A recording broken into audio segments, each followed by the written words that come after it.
All right, it's a couple minutes past 7:30. I turned on and hit the record button. And there's only four of us here so far. Where are you Okay, we'll guys? make it Where are great. Don't worry. you? We'll make it great for all the rest of the class who has to watch the recording. Boring. Yeah. Well, the four of us have been talking about where your kids and grandkids live and where you live and who lives in the desert and who lives in SoCal and who lives in NorCal. It's nice getting to know each other. I had a student who commented that he's never had an online class where the professor did anything like this. Um, but it's one of the things I've always done to create that sense of community. You know, you're not alone in the class. We're all here to help each other. And research shows that if it is possible, if you can create that connectivity, that connection, that success and retention rates for the students go way up. So I don't know. I know I'll just brag on my own self for 1 second. When Ew. about 6 or 7 years ago, when Coastline, I've been teaching online since 1999. I was a pioneer. But about 7 or 8 years ago, before COVID, the research department analyzed professors' success and retention rates for online classes and compared them to their face uh, on-site classes. And there were like two or three professors whose success and retention rates were higher for their online classes than their face-to-face classes. And I was one of them. So it Awesome. just shows you, yeah, thank you. Yay. It just shows that if the professor can make an effort, it is possible to make students feel connected and a culture of collaboration and feel like they're not just a meaningless, all alone talking to some computer. No, you're a So, great professor. I will say this, and I will add to your horn that you're tooting over there. I feel like, honestly, well, you're thanks. very Absolutely. Yeah, feel free to go to Rate My well. Professors I and will. Oh, I post a little will. thing because I know a lot of students go there to help decide what classes to take. I plan on doing that. Absolutely. Just because you're very flexible with your students. I feel like you're very attentive. And sometimes I feel bad thinking, okay, hopefully he won't respond because it's Sunday evening. Or maybe I shouldn't even email him at this time because you still respond. You're so quick to reply. So thank you so much for being so responsible. I mean, responsive and so responsible too. But yeah, I appreciate you always You being bet. there. Well, I enjoy it. I mean, if I can, I do check in online seven days a week, often Wow. more than once a day, just because it's so much fun. And I am retired, been retired, so I'm just teaching two sections. So instead of the normal five, where when I would have a lot less time. But I also know that on vacations and weekends and holidays, often online students use that time to get work done. Mhm. So, because they work full time or have families, so I want to be there when I'm needed. So, thanks, Yesenia. All right, well, let's get started. I'm going to share my screen. So you're seeing my webcam is pointing up to the ceiling. So let's share.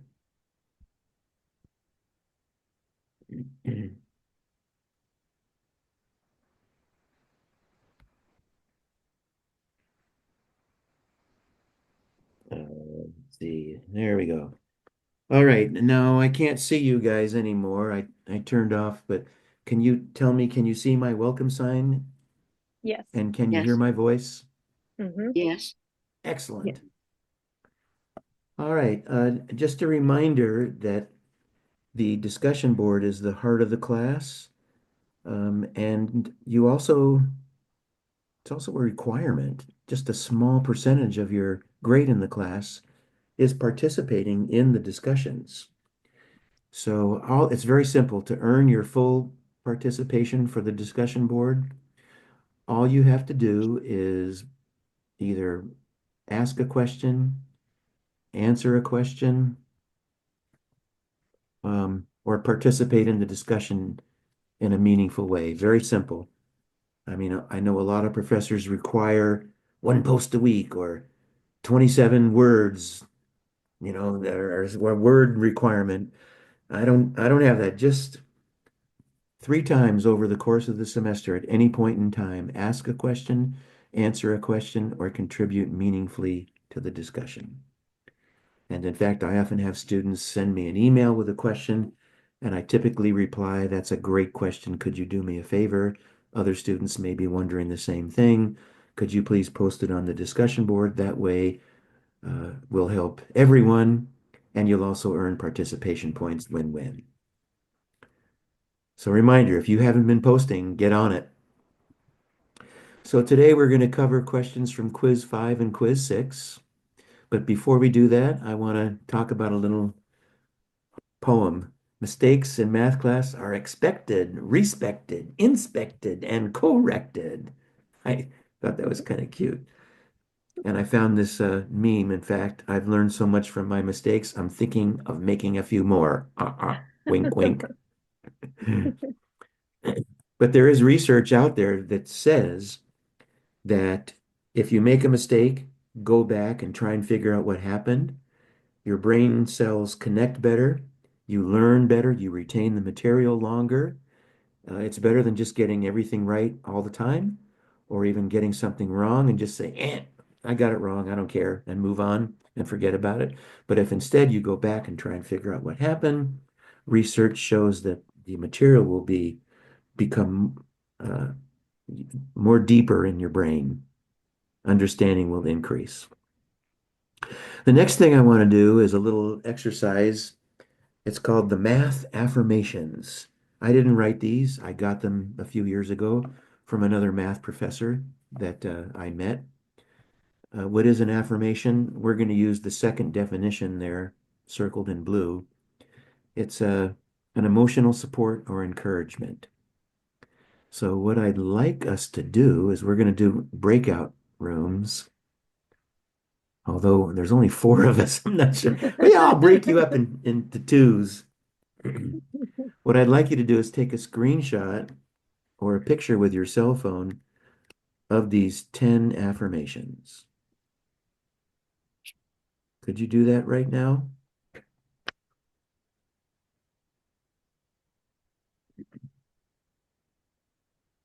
Yes.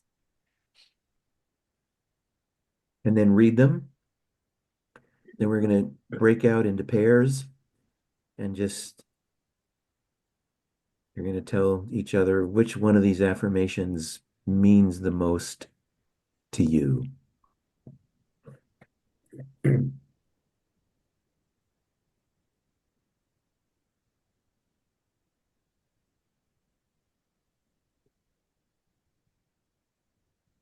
You know what? I wonder if I can just put the 3 of you in a breakout room. Let me see if I can do that. But I want to get away. I don't want to be the domineering presence in your breakout room.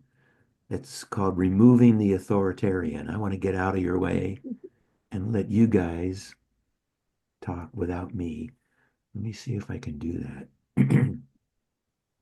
Yeah, I'm just going to do one breakout room and I'm not going to join it. You guys are going to be in Sounds good. it. And I'll be back in 2 or 3 or 4 minutes. You guys talk Oh, without me. it looks like we have one more person Yes, joining. Michaela. Michaela, Hello. she needs to join. Hey, Michaela, can you join the breakout room? Um, Possibly. Sorry, I've been trying to get on my laptop, but Zoom needed to update and it was taking too long, Oh, so now I I'm on my I phone. hate when that happens. Let me see if I can. Yeah, I'm not sure I can. How do I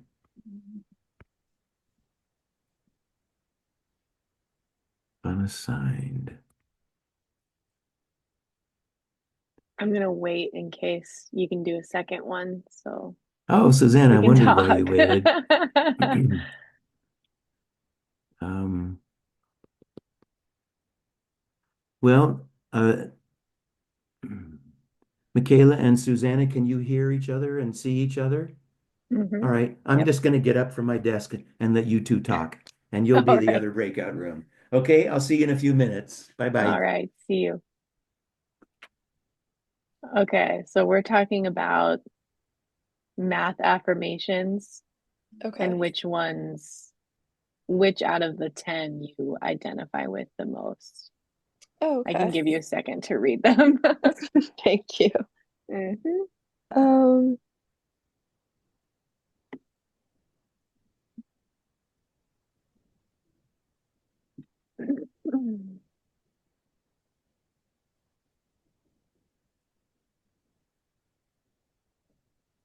okay. I think for me, number 7 would probably be the one that I relate to the most Same, because I same. get frustrated easily. Yeah, yeah, definitely. Especially when the larger formulas and using logarithms are involved and like, wait, Mhm. why can't Yeah, I understand this? yeah. Sometimes even doing the help me solve this on homework and the way they break it down, Mhm. I feel like the explanations can be so vague and like not Yeah, detailed enough. I end up going to Chat GPT and like putting it in yeah. there. I Make use this sound step by step. because of this class, I've downloaded Chegg. I don't Chegg, know. what's Yeah. that? It's I don't know, but before I got it, I kept seeing so many ads for it, like specifically for college students. It just has a bunch of like homework help, and Oh, I didn't okay. really think anything of it at first, and then my boyfriend said that he had it and it worked good, so Oh, I hell ended up yeah. getting it because it breaks Nice. it down like step by step. Okay. Okay. Yeah, I feel like with a lot, especially as it's getting more complicated, I need to see how every step is done to Yeah, get to the answer. yeah, for sure.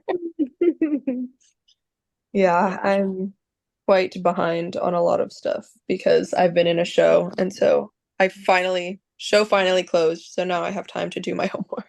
Oh man, what show were you in?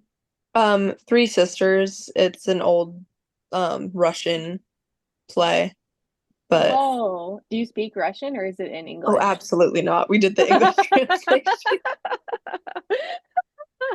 That would be really cool though, but no. Uh-huh. Wow, that's so cool. I love that. Is Yeah. that for a class or do you do that for work? Yeah, I'm a theater major, and so it was being a part of the show was part of one of the things I had to do Oh, for my major.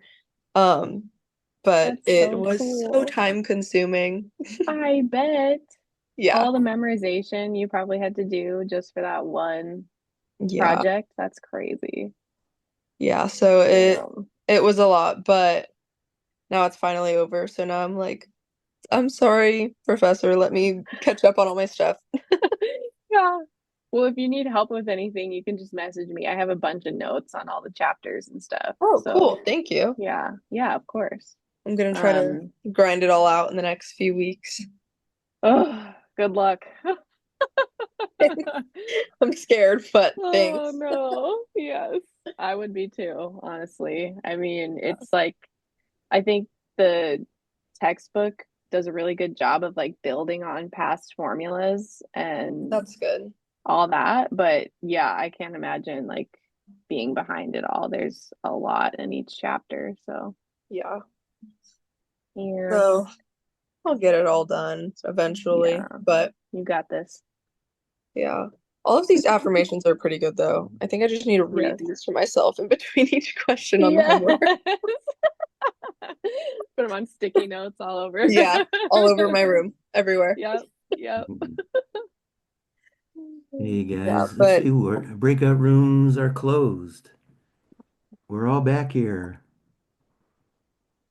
Now we have Okay, one now I more. can see all you. Oh yeah, we had one Hello. more person join us, one more student. Yay. So Susanna and Michaela were in a room, Yesenia and Lan were in a room, and I left. I got up and left. So anybody want to share one person from each of the group want to volunteer for a minute just to share what you talked about? Sure. I can go for us, Lan. Is that okay? Yeah. Sorry. I'll Is it I'll okay go. if Yesenia goes for you, for your group? So Lan chose number six. She said because she may not know how to do something today, but she will tomorrow. Um, and I chose number seven. I will be patient with myself and others when learning math. If Lan wants to add anything about hers, what I can say about mine is that I was telling Lan that I feel very, sometimes often frustrated at myself, and I have to remember to practice patience and, and practice more. Also concentrate and focus. It's just been so long since the last time that I did math. And so it's been difficult, but you've been great and flexible professor, so I appreciate you a lot. Good, thanks. Susanna, Michaela, one of you want to talk about what you discussed? Yeah, we both picked number seven also. I think finding patience with yourself with math is very difficult sometimes. And I think I went into it having maybe too high of expectations of what I was going to be capable of remembering because it's also been a long time since I've done any math. Um, but it's also really fun when you get the hang of you get it down and Yay. Yeah, you you get get that that green check reassurance. mark. Yes, exactly. Yeah, and Good, just good job, finally right? understanding. Yeah, yeah, Fantastic job. I love that. yes. Yeah. And just finally grasping something that maybe you've been struggling with for a few problems is it's really Good, gratifying. So, good. Well, let me tell you a story about these affirmations, and I often read them in class. The professor that I got these from said that she suggested that you read these aloud in class and discuss them. And so before COVID, I was in the classroom and I was asking the students, you want to read these out loud? I figured they'd say, nah. And they said, yeah, yeah, yeah. So just 10 students in a row volunteered to read each one. And then I asked somebody to discuss and the most amazing discussion took place regarding number 4 and number 10. And in fact, what happened was after the class ended, I'm packing up my books and the students are leaving, and there were two students left in the room. One of them was getting a strong A in the class, doing really well, and the other one was failing the class. And she said, I'm not as smart as so and so there. And you know what he said? I get really mad. He says, you have no idea how hard I work to earn my grade in the class. You think that this is a natural ability of mine. It is not. You don't know how many hours I put in. And he slammed his book down and grabbed it and walked out of the room and slammed the door behind him. And she just turned to me and said, "Oh my God, I'm so sorry." So that was a story about number 4. Now here's the story about number 10. We were reading these out loud, and when it came to the student who read number 10 out loud, she started crying. She started breaking out in tears. She said, I had to tell my husband and my family, I can't cook dinner for you every night. I can't do laundry every night. This class is so difficult for me. It's taking up time that I really need to be successful and complete this course. And can you imagine how emotional that was? Whew. So these things are interesting, huh? Oh, mhm. it's so true. Yeah, you're right. And I had a little moment myself, not with tears so far, and hopefully it won't get to that. But I did have a moment where I had my daughter over and we had company and I could hear them, in the other room laughing and you know doing whatever they were doing, and so they were having dinner, and so I was stuck in here. I think I was prepping up for the midterm, and so they knocked on my door and they said, "Aren't you going to come outside and eat?" And it just hit me when I told my husband, I feel so bad that, I am not able to enjoy these moments. But he said, but it's okay. He reminded me, this is temporary. Remember when I did it because he went back to school himself. He graduated 2 years ago, obtained his bachelor's, and yeah, he was in his man cave for years, literally, because Yeah. we both work full time and we're both parents, and we like to cook, we like to get out, but yeah, he reminded me, this is so true. It's a reminder that it's okay. It's gonna be for a short time, and it's gonna be worth the sacrifice for sure. Yep. Awesome. Well put, everybody. Okay, let's see what's next. We've done the breakout groups. Let's go down to the next page. Okay, we're going to start doing some math. Um, I know we spent a lot of time on all that stuff, but don't worry, I've set everything up so that we should still finish on time. All right, so I'm going over the questions most frequently missed by students on quiz 5 and 6. And I know most of you have finished quiz 5, but I don't think anybody's done quiz 6 yet. Uh, one student has done quiz 6. Vanessa Rodriguez has done quiz 6. That's it. So this will be helpful to you when you get there. Let's take a look. We're going to use the approximate doubling time formula, which is the blue box on top. These formulas are in your book. Uh, the doubling time, it's the approximate doubling time. Um, in other words, if you invest some money at a certain percent, uh, say at 3%, 70 divided by 3 will give you the approximate number of years that your investment will double. What is 70 divided by 3 anyway? 23 years. It's hard to keep an investment alone for that long, isn't it? But here's the situation. We have a certain amount, which is an economic indicator, but a certain amount is increasing 3% per year. What will the doubling time be? Well, we'll just speaking of the 3, you do not change it to a decimal. Leave it as a percent. And I got 23.33333, so we better read the directions and see what it says to round off to. Round to the nearest tenth. So that would be 23.3 years. So I have the answer here, but it's covered in white out. I'll erase it. Ta-da! There it is, 23.3. All right, that was the easiest of the two questions. The second one says, well, what factor will it increase in 4 years?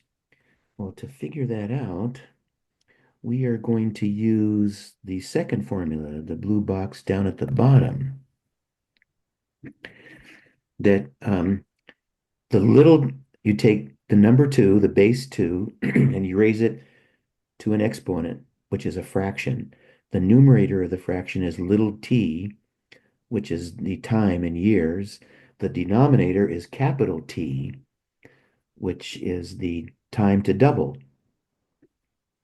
So in our case, we don't know what the economic indicator was. We don't know what the initial value was.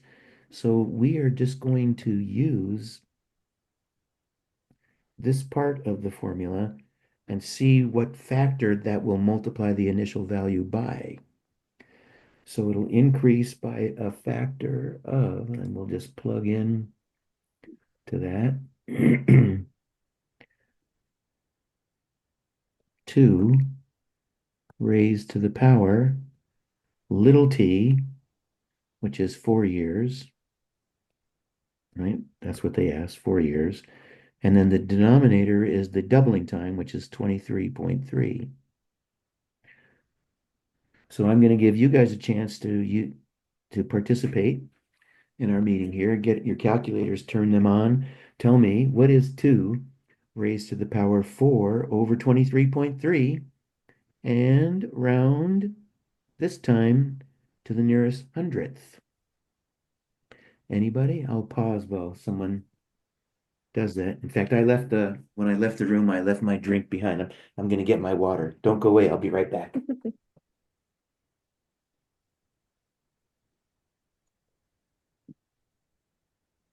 What'd you guys get?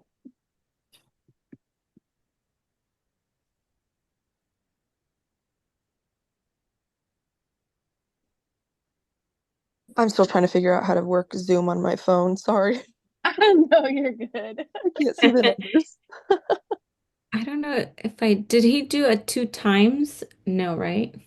No, it's to the exponent. So if you're using your phone calculator, what calculator are you using? I'm using Desmos. I'm getting a Okay. 3.43 is Uh, Mhm. I don't know. I got 1.13 rounded. Yes, let's try it. I'll use Desmos too. The Okay. base is 2, and then we have to use the a to the b exponent raised to a power. And that power is going to be a fraction. That's what I did wrong. I didn't raise it. Uh, 4 in the numerator, and then down below is the 23.3, and then right arrow. There's the answer. I'll copy it and paste it into our notes.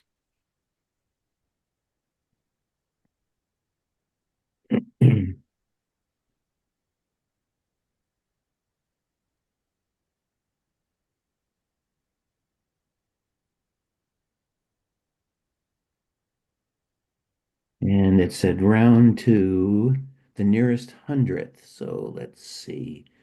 The digit 2, let me write it. The digit 2 is in the hundredths place. There's my wiggly little arrow. So you look behind it, it's a 5 or more, so we round up. So it's 1.13. And I have the answer. I'll uncover it. There it is, 1.13. We got it.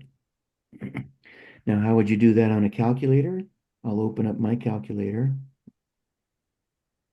I meant to open it up before the meeting. There it goes.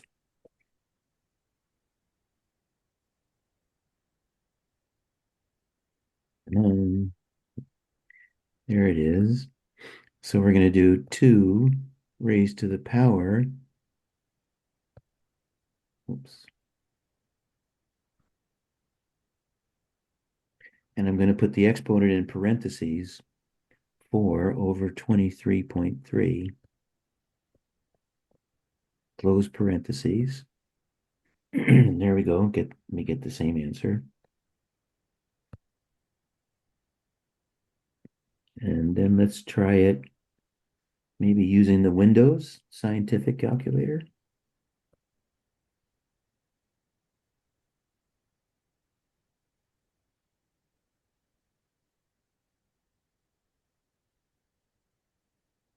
Let's see. Come here, Windows calculator. There it is. Opening up. Okay. 2 raised to the power. I'll hit the X to the Y button.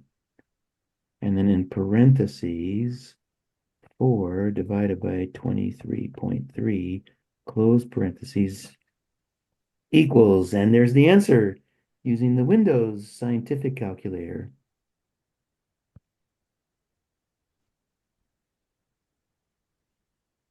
Wow, look how far out that goes. Woo.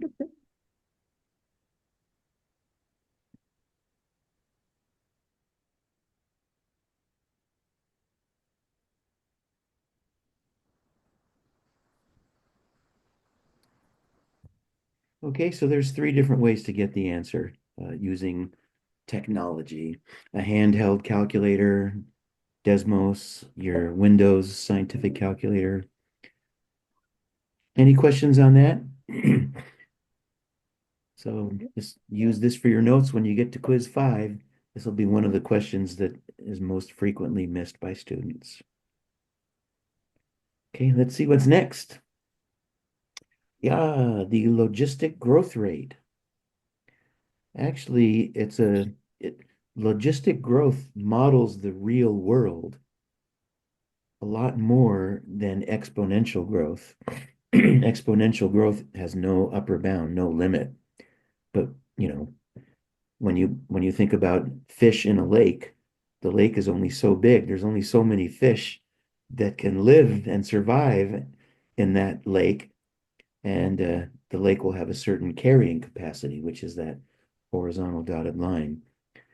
So another example would be deer in a forest. There's only so much food for those animals to eat. Uh, Human beings on the planet. I mean, we're growing exponentially, but eventually we're going to run out of room. I don't know what the carrying capacity of the Earth is, but it's something. So this formula, the logistic growth rate, models the real world nicely. It can be sometimes confusing for students because there's a growth rate on the left-hand side of the equation, and there's a growth rate R on the right-hand side of the equation. So sometimes students confuse those, but R is the base growth rate. So if they give you the base growth rate, you have to substitute that into the formula here for R. So in our case, they do give you the base growth rate. They say it's 3.9% per year. And they even tell you the carrying capacity. So you plug those two numbers in for the base rate and the carrying capacity, and then all you do is substitute the population. There's three questions. The first one is when the population is 10 million. The carrying capacity is 66 million. Now I know I didn't show all the zeros because they divide out. 10 million divided by 66 million is the same as 10 over 66. And then I plugged in R for the base rate. So our job is to calculate that, and I'll let you guys try it. What is 3.9 times 1 minus 10 over 66 in parentheses? Anybody got it? Oh, and where do we round off? To two decimal places. I'll pause while you guys figure that out.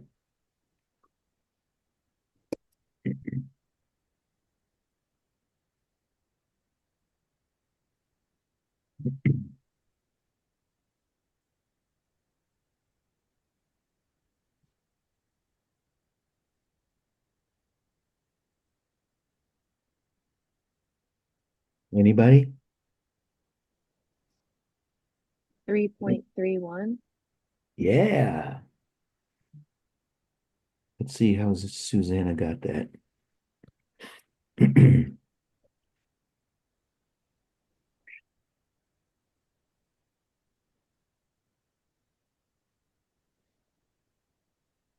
Let's see, that should work. Ta-da!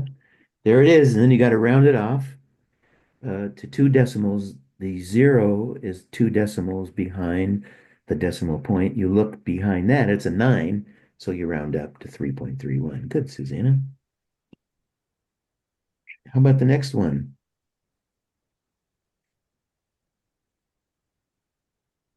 Anyone besides Susanna?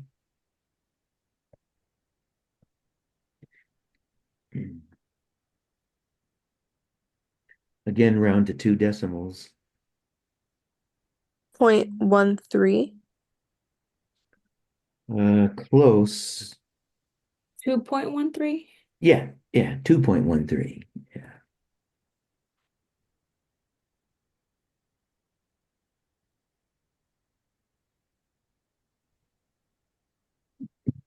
And then finally, uh, the third answer, 50, when the population is 50 million.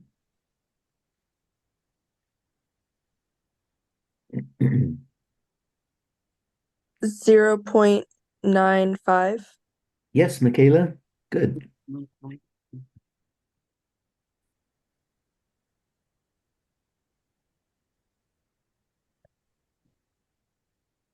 So you can see what's happening when the population is 10 million. That might be something, I don't know, like right here. At a certain time, the population is 10 million and the population is growing kind of rapidly. Look at the slant of the graph. But then when the population is 30 million, it slows down. When the population is 50 million, it slows way down. So that's kind of a visual representation of what the numbers we just crunched show. And I'll finish up in the calculator and post those into our notes. I'll use the last command and just change the 10 to a 30. Enter, and then change the 30 to a 50.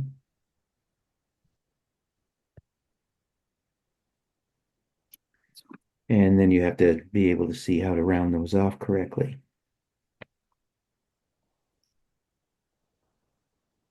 I can tell you that rounding seems to be the hardest thing for the students in this class, right from day one to the end of the, even at the final exam. So luckily for the exams, I allow you to show your work and I can go through and award partial credit. If it's a rounding error, I pretty much usually give you 80 or 90% credit, but the computer marks it wrong. Okay, let's see what's next. Logarithmic scales. Yeah, in chapter 8, unit 8, we start studying logarithms. And you know that I posted an extra credit. There's a number file video. I wonder where it is.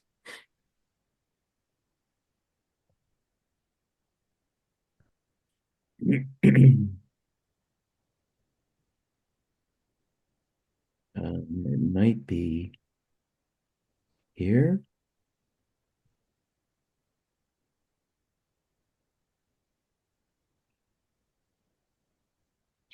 Nope. There it is. Yeah. What is a logarithm? Um, you can earn extra credit for just watching that 9-minute video. It kind of shows how logarithms appear in the real world. And that's what this class is all about, right? Math in the real world. So there's one reply. Who watched it? Sky. So she's the only one who's earned extra credit so far. I recommend you check that out. It's in the discussion board, the newest one. It was originally week 7 to 8, but there were so few replies. I went to week 9. Look at the participation. The first forum, we had 33 messages, and then we had 15, then we had 11, and then we were down to 6. So participation in the discussion board is dwindling. And so to help encourage it, I wanted to offer you that extra credit. Check it out. Oh, definitely check it out. Thank you. Good. You're welcome. Yeah, plus it's kind of an interesting video. What good are logarithms anyway, and what are they? Okay, and in this one, we're going to use the formula for the energy of an earthquake. We'll use the second one, which you see there boxed in green. The energy of an earthquake in joules, that's a physics measurement of energy, is if you know the magnitude M of the earthquake, you plug that into the formula and it'll give you the energy in joules. So this question is in 2 parts.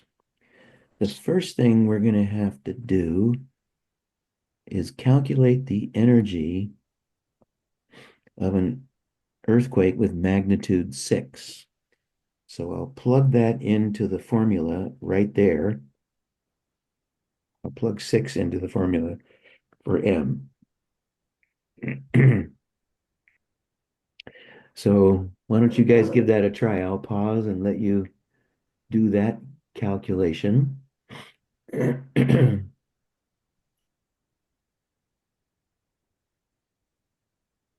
And I want your answer in science. It's a huge number.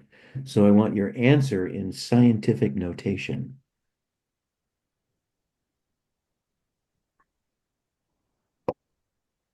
I might have to do this one for you,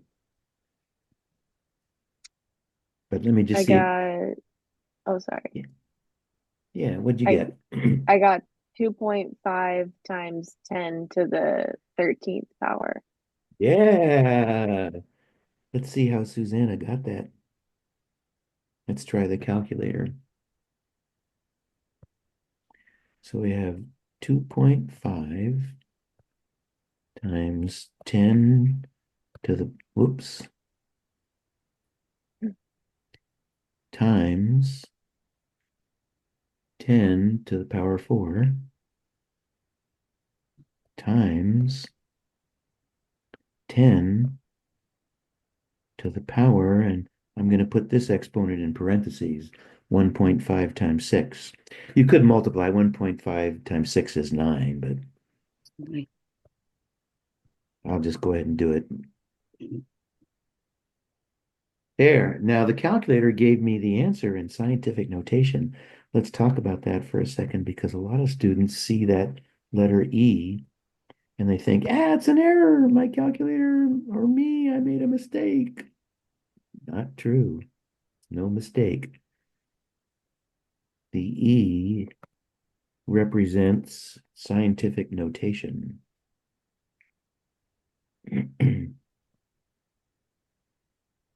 Oops. And squished it.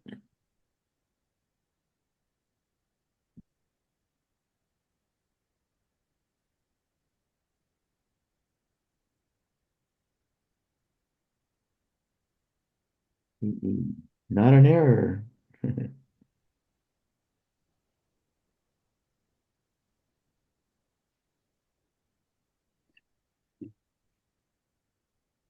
capital E means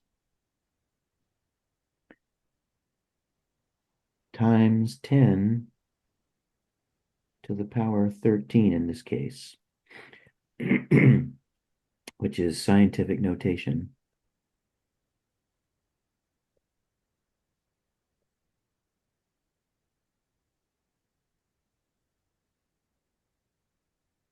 It's just a shortcut. And instead of writing out 25000000000000000, I lost count. You just write it out as 2.5 times 10 to the 13th. The other thing you could do is just by hand, or 2.5 times 10 to the fourth times 10 to the 1.5 times 6 is 9. And if you remember your algebra, when you're multiplying and the bases are the same, this is both base 10, you can just add the exponents. So without using a calculator, you can get the answer that way. All right, so that is the energy of an earthquake magnitude 6. But the question says, well, how much more or less, how does that compare to the magnitude of a bomb? That's 6 times 10 to the 15th joule. So that's even bigger. That bomb is bigger than the earthquake. So to compare, hold on a second. I wanted to show you before we moved on how you might do this using Desmos. Let's clear everything. So what if you wanted to do in Desmos 2.5 times 10 to the power 4 times 10 to the power parentheses 1.5 times 6 close parentheses. So look, there's Desmos giving you the answer. It also gives the answer in scientific notation.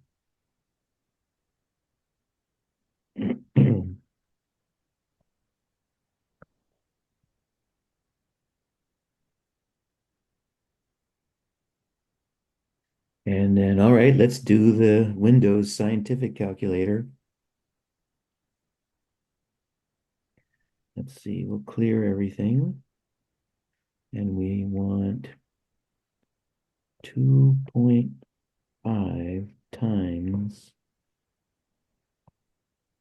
10 to the power 4. There it is. That's 25,000 times 10 to the power, parentheses, 1.5 times 6, close parentheses.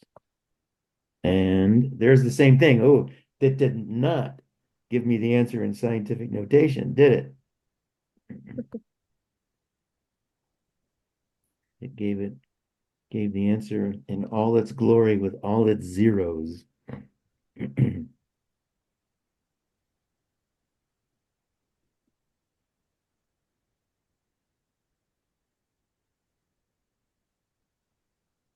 So I wonder what the computer would do if it's asking for the answer.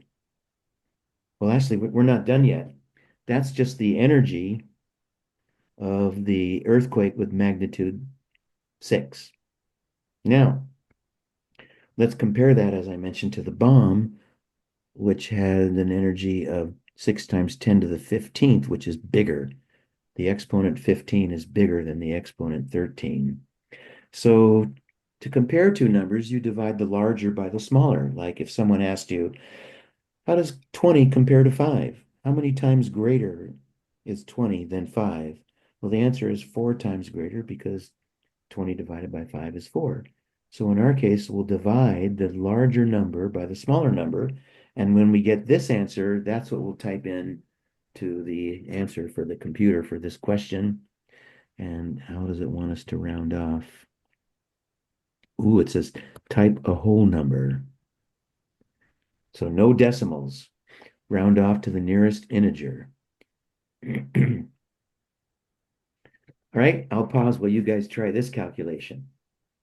What is 6 times 10 to the 15th divided by 2.5 times 10 to the 13th?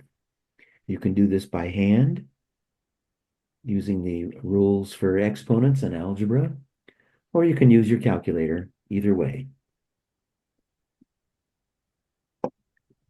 Somebody want to try that one? Tell me what you get. 240. Yeah, yeah. Let's see how Yesenia got that. Did you do it by hand or using a calculator, Yesenia? I use Desmos. Okay, we'll do it. First, I'll do it by hand, and then we'll use Desmos. So I'm going to break this up. We'll figure out what 6 divided by 2.5 is, and multiply that by 10 to the 15th over 10 to the 13th.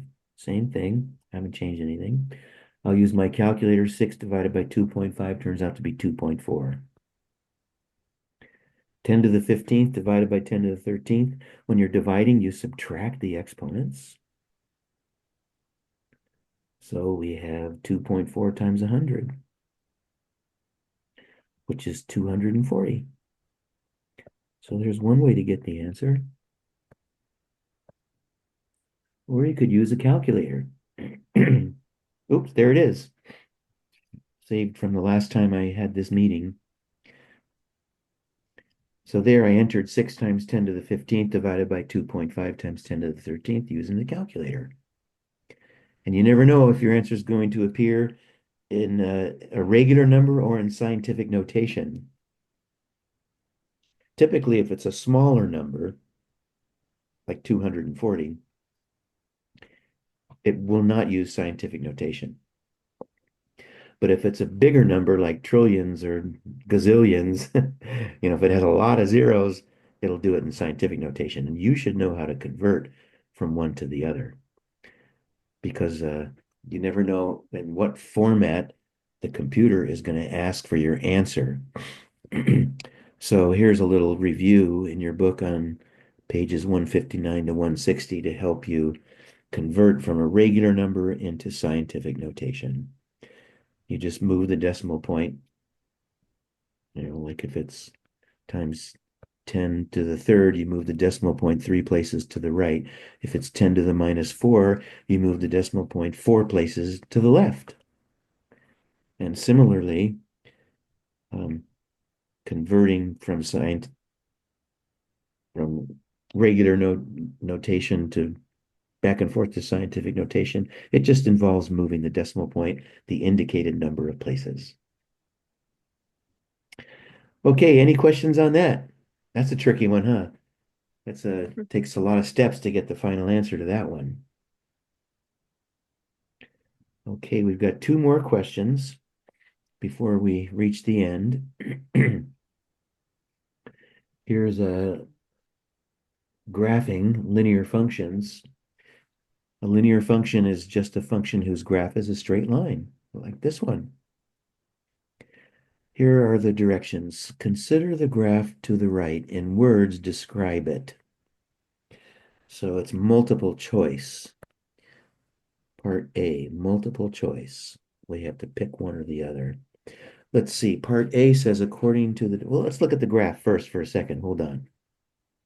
The graph is measuring a person's distance from home in miles, taking a trip, and the time in hours.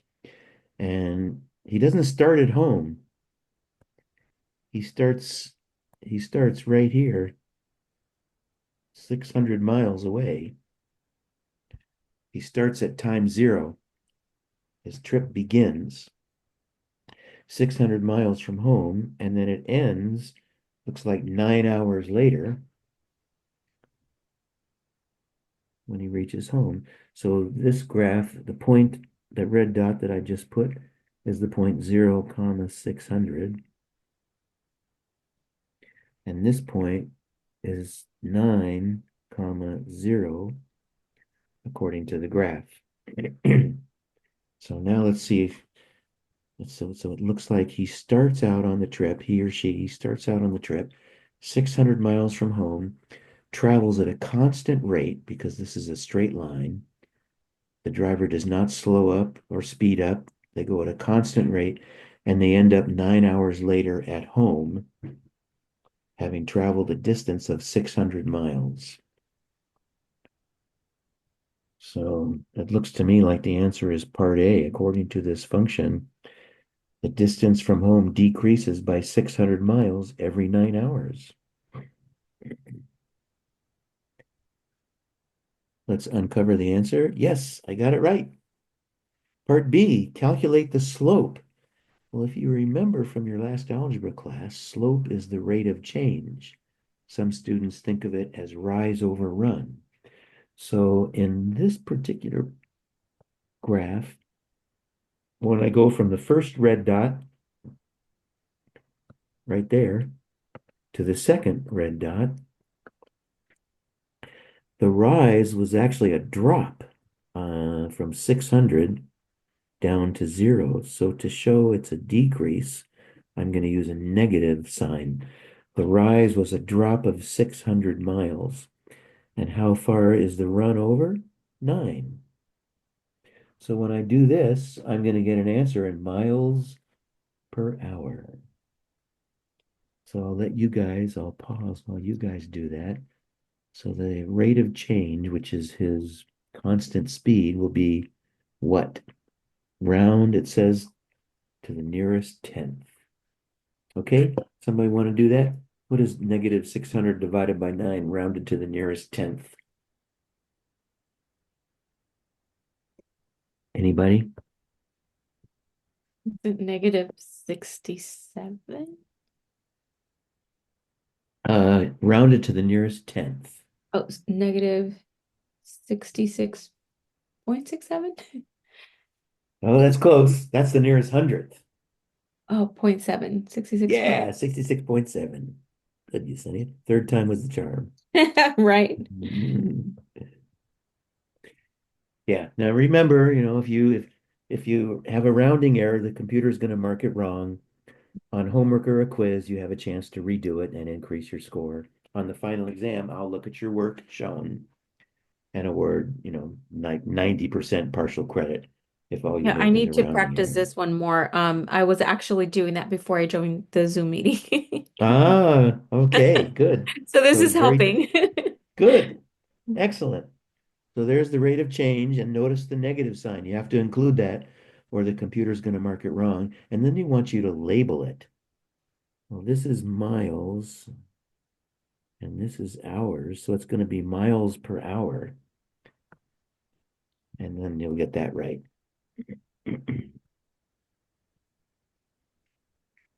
Okay, the third part. Select the correct answer below. This is a good model if your speed is not constant for 9 hours. Well, his speed is constant, so it's not A, and it's not B. It ain't C either. There's no change. The speed is constant for 9 hours, so this correct answer should be D. Okay, any questions on this one? And we'll move on. Last one. Oh, this is going to take, we only have a couple minutes left, but this is going to take longer than a couple minutes. This is the hardest question on the quiz, and I think it's going to be the hardest question on the final exam, by the way. This one will be on the final. Wink, wink, wink, wink. Uh, this one's going to involve logarithms. We're going to use the one of the formulas for exponential growth. This is a nice summary in your book on page 614 of the different forms of the exponential function. This is exponential growth and decay. This is the growth formula that uses the doubling time, and this is the one that uses the half-life.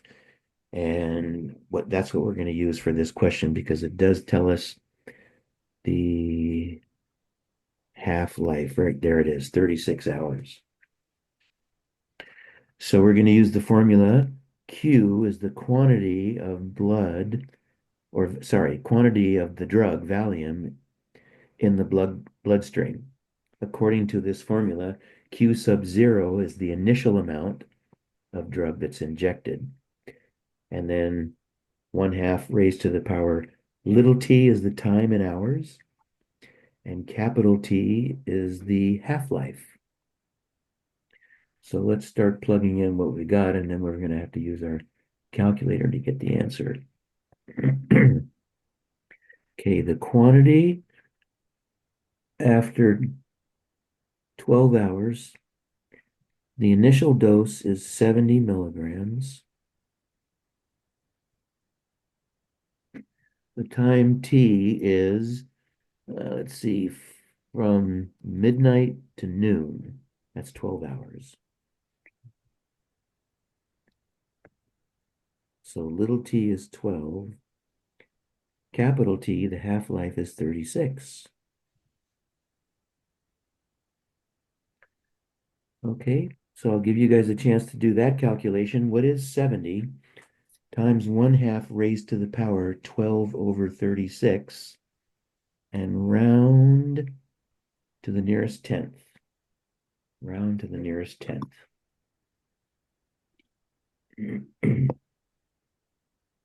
This is on the quiz and this is on the final exam too. Hint, hint, hint.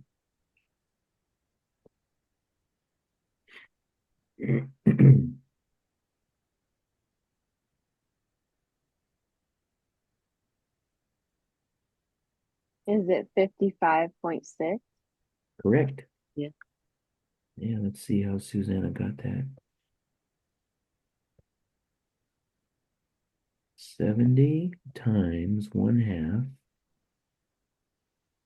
raised to the power, and the exponent is a fraction, so I'll put it in parentheses.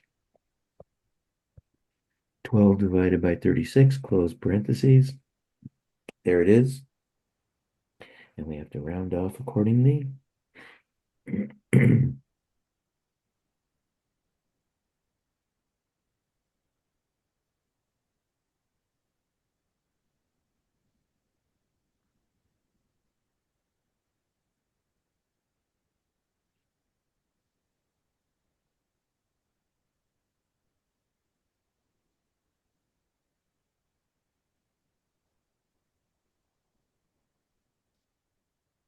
It said round to the nearest tenth. So this digit 5 is in the tenths place. So you look behind it, it's 5 or more, so you round up.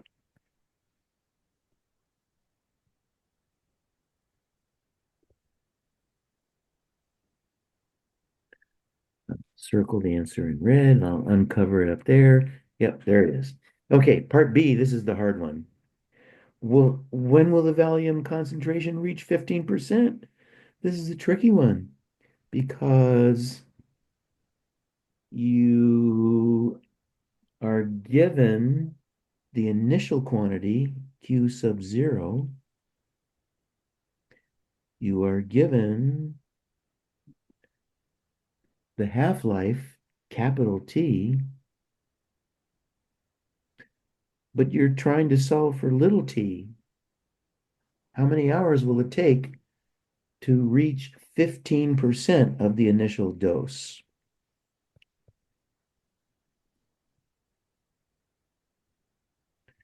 So we'll have to figure out what 0.15 times 70 is. I'll help you with that.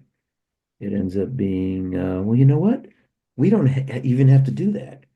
I'm going to use a little algebra here. I am going to divide both sides of the equation by 70. They divide out.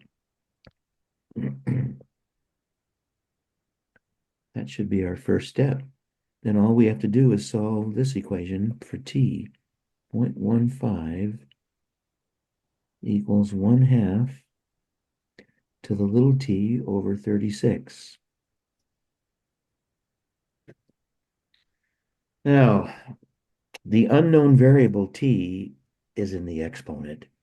The normal rules of algebra, add, subtract, multiply, divide, don't apply. We are going to need logarithms. There's a very powerful rule for logarithms. Bunch of rules in your book on page 554. The one we're going to use now is called the power rule, which says that if you have the log of a number raised to a power, you can take that power and put it down in front of the logarithm. So what I'm going to do over here now is take the log of both sides of this equation. You know, you can do anything you want to an equation as long as you do the same thing to both sides. I also want you to notice that I don't write the base of the logarithm. The authors of our book always put a base 10 down here. But if you see the letters log, it's always understood to be base 10. That's common practice. On your calculators, for example, if you look at the,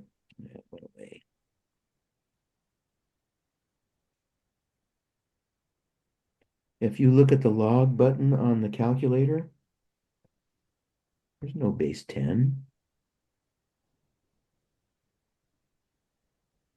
It's just it's just the letters log.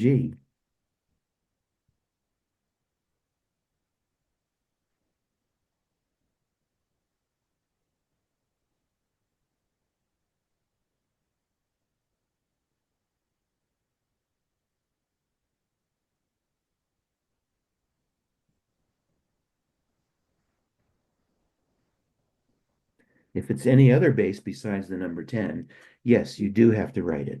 And I talk about this in that extra credit logarithm video I mentioned earlier tonight. So it's your choice. I don't put the log base 10, I just write log. Your choice.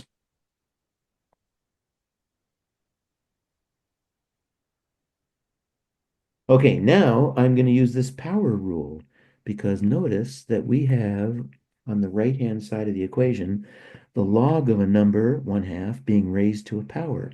So I am going to take that power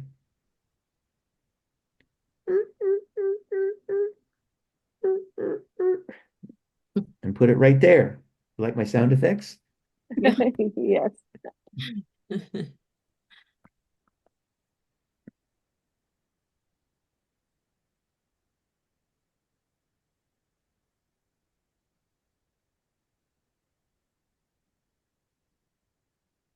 So the log of 1/2 raised to the power t over 36 is the same as t over 36 times the log of 1/2.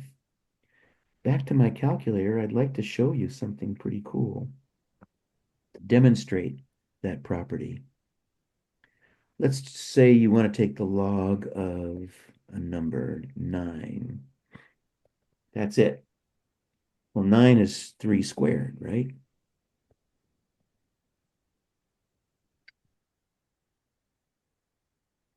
There's my squared button. There it is. So the log of 9 should be, the log of 3 squared should be the same as the log of 9, and it is. And then if I use that power rule, I take the exponent 2 and put it in front and multiply it times the log of 3. Look what happens. Again, we get the same answer. So it's not a mathematical proof, but it shows you how the power rule holds true. I'll copy this and paste it into our notes.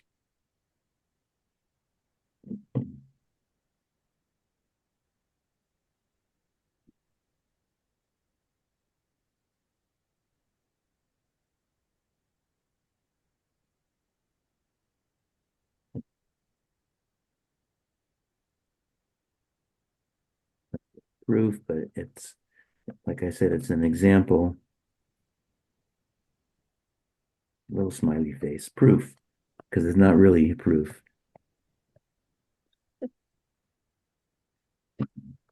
Okay, so back to our equation over here. After a few steps, let's summarize what we did. We plugged into the exponential form. We plugged into the half-life form of the exponential function, everything we knew.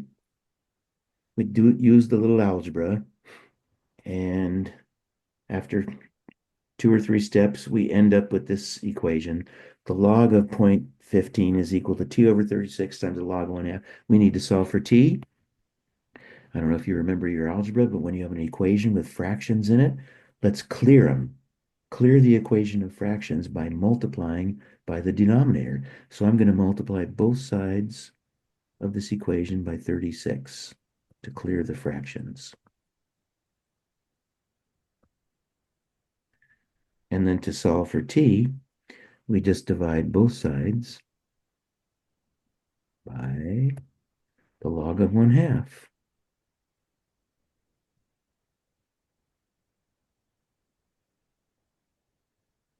So the log of 1/2 divides out on the right-hand side, and we're just left with the t, the variable t, all by itself, which is what we wanted, and it is equal to 36 times the log of 0.15 divided by the log of 1/2. So finally, after a few steps, we come up with something, an expression that we can plug into the calculator and get an answer to. Want to try it?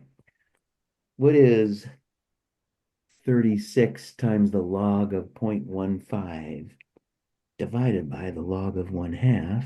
And we need to round off to the nearest hour, the nearest integer. So take this expression, here it is.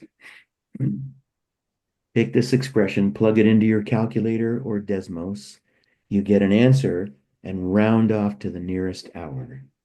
Try that. Good luck, because this is on the quiz and on the final.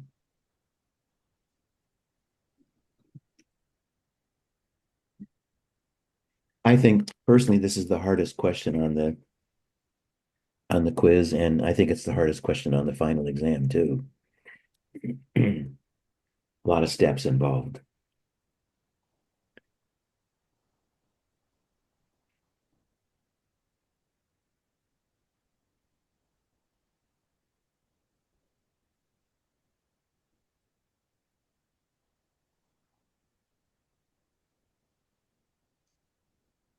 Are I'm we going to help rounding to you. the nearest tenth? Well, this time it says round to the nearest whole number, the Oh, nearest whole number. hour. Okay. Yeah, the nearest whole number. What'd you get? 99. Ooh, yes, yes. Woo! Awesome. Let's see how she got it. It's 36 times the log of 15.15, and that is divided by the log of 1/2. Boom. And the in the other classes that I've taught, the hardest part was the rounding the final answer because it was hard to tell. What do you mean by the nearest hour? What does that mean? Is it the nearest tenth? Is it the nearest hundredth? Is it what the heck is it?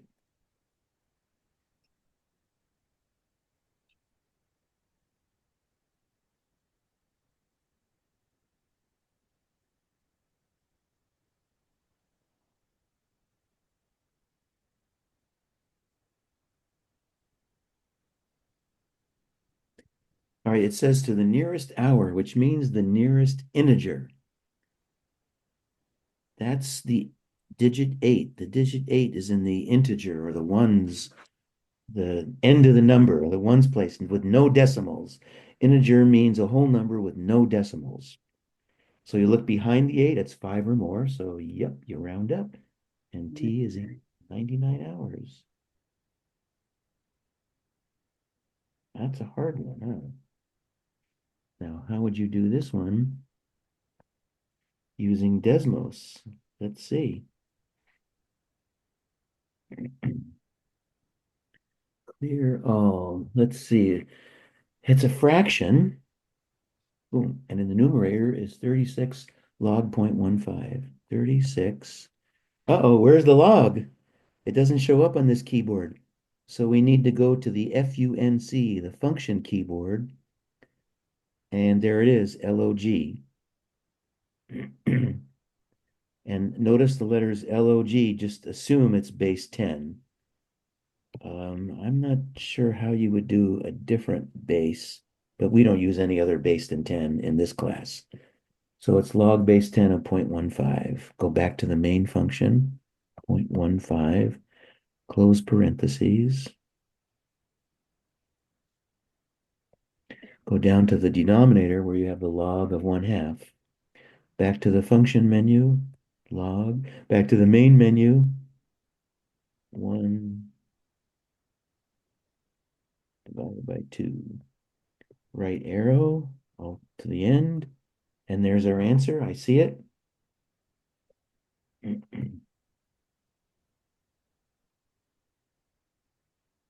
I'll copy and paste it into the notes.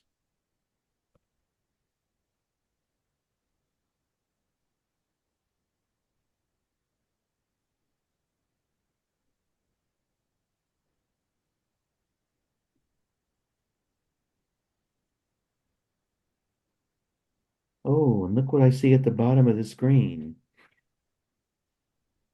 I This is left over from last semester when a student told me they used Symbolab.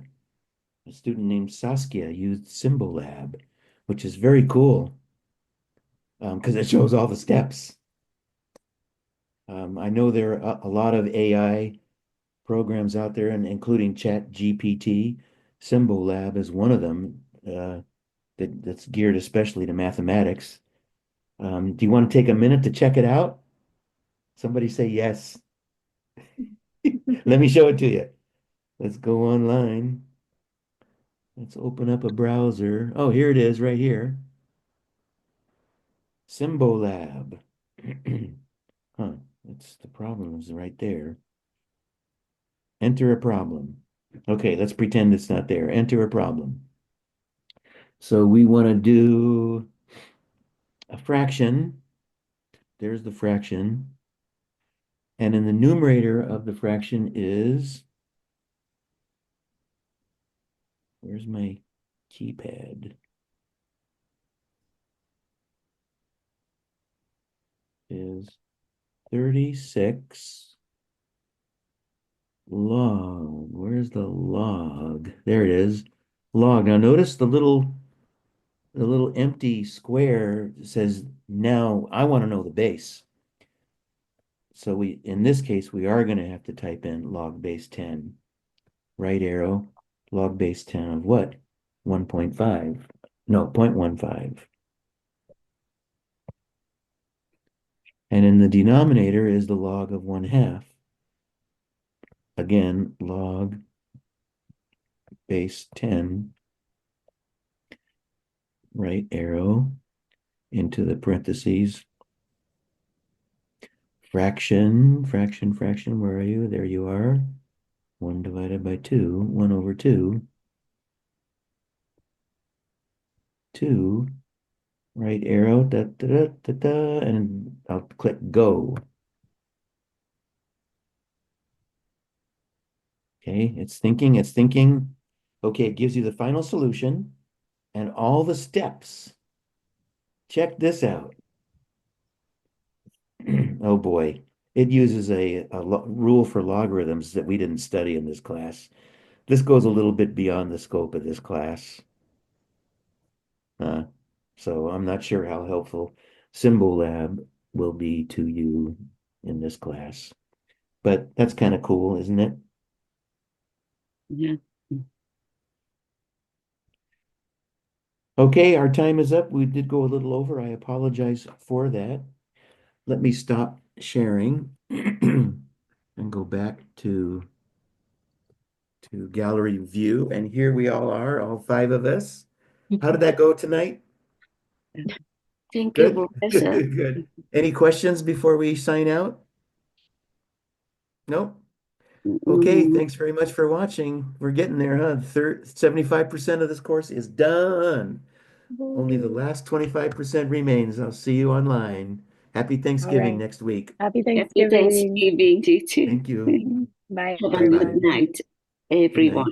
Yeah.